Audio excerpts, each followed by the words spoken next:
Hey everyone, welcome to my YouTube channel education life.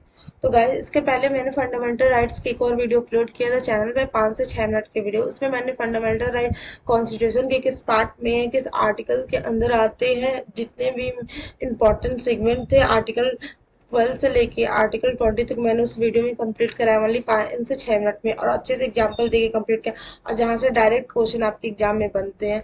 तो इस video में हम लोग उसके आगे देखेंगे, आर्टिकल 21 से हम लोग देखेंगे, ठीक है। तो इसमें हम लोग फर्स्ट रिवीजन करेंगे, ऑल टॉपिक आपका कंप्लीट हो जाएगा, स्पेशली आर ओ यूपीपीसी में ऑल एग्जाम जहाँ पे पॉलिटी से क्वेश्चन आते हैं। अगर आपको ये वीडियो यूजफुल लगे तभी देखिएगा, तो स्किप कर सकते हैं आप। तो मैंने बताया था ये संविधान के भाग 3 में, और अभी अमेरिका के संविधान से ये लिया गया है। भारत का मैग्ना कार्टा भी कहा जाता है। व्यक्ति के स्वामित्व के विकास की क्या आवश्यक है। मूल रूप से हमारे संविधान में 7 मूल अधिकार प्रदान किए गए थे। कौन कौन से आप लोग पढ़ सकते हैं। और फिर मैंने ये सब बताया था, कुछ सिर्फ नागरिकों के लिए उपलब्ध या सीमित नहीं है। इनमें से कुछ नकारात्मक विशेषता वाले होते हैं। ये न्यायोचित होते हैं। इन्हें उच्चतम न्यायालय द्वारा गारंटी सुरक्षा प्रदान के, ये अस्थायी नहीं है।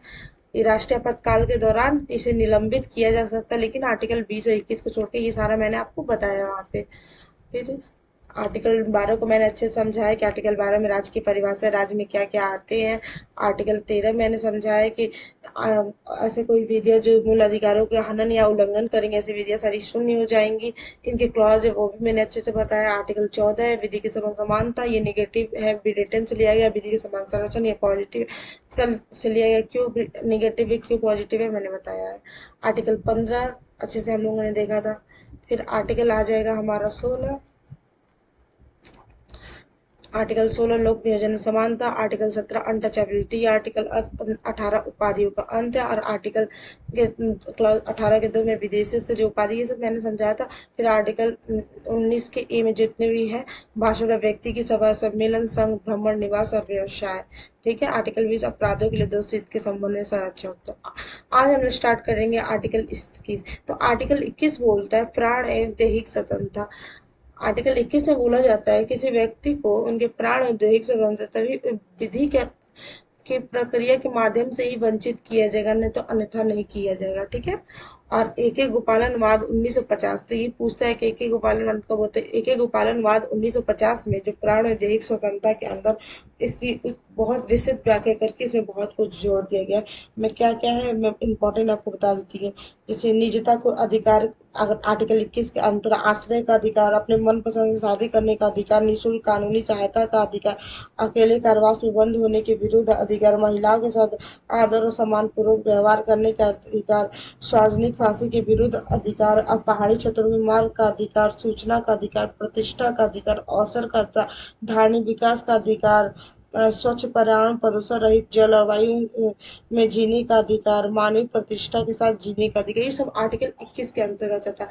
आर्टिकल 21 के क्लॉज ए में इसको 86 संविधान संशोधन 2002 से जोड़ा गया। इसमें शिक्षा के अधिकार को जोड़ा गया।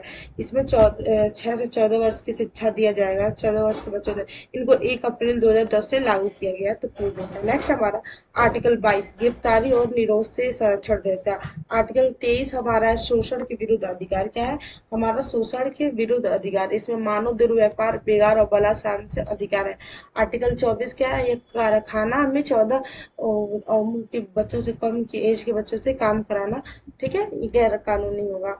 आर्टिकल 25 क्या? तो आर्टिकल 25 आपका ये कहता है किसी भी धर्म, किसी भी कोई भी व्यक्ति, सभी व्यक्ति अपने अंतकरण की स्वतंत्रता को मानने, उनके आचरण, उनके प्रचार करने की स्वतंत्रता। अंतकरण मतलब समझे, कोई भी व्यक्ति को भगवान या उनके किसी रूप के साथ अपने ढंग से अपने संबंध बनाने का आंतरिक स्वतंत्रता है, और उनको मानने, अपने धार्मिक विश्वास आस्था को सार्वजनिक या बिना भय के घोषणा कर सकता है कि हम इस धर्म के मानते हो, पूजा पाठ प्रार्थना कर सकते हैं, आचरण अपने धर्म को प्रसार कर सकते हैं, ठीक है। आर्टिकल 25। आर्टिकल 26 है धार्मिक कार्यों के प्रबंधन का अधिकार। ये धार्मिक कार्यों के प्रबंधन का अधिकार आर्टिकल 26 में। आर्टिकल 27 है कर ना देने की स्वतंत्रता, लेकिन हम लोग मैनेजमेंट कर दे सकते हैं। आर्टिकल 28 के शिक्षण संस्थानों में धार्मिक शिक्षा का प्रावधान। राज्य द्वारा जो भी शिक्षण संस्थान है उसमें धार्मिक शिक्षा नहीं दिया जाएगा, लेकिन 4 प्रकार के शैक्षणिक संस्थान होते हैं। ऐसे संस्थान पूरी तरह जिसका रख रखाव राज्य करेगा उसमें दे सकते हैं, बाकी में इसमें नहीं दे सकते, और बाकी में हम लोग दे सकते हैं, ठीक है। आर्टिकल 19 क्या है? 29, अल्पसंख्यकों को,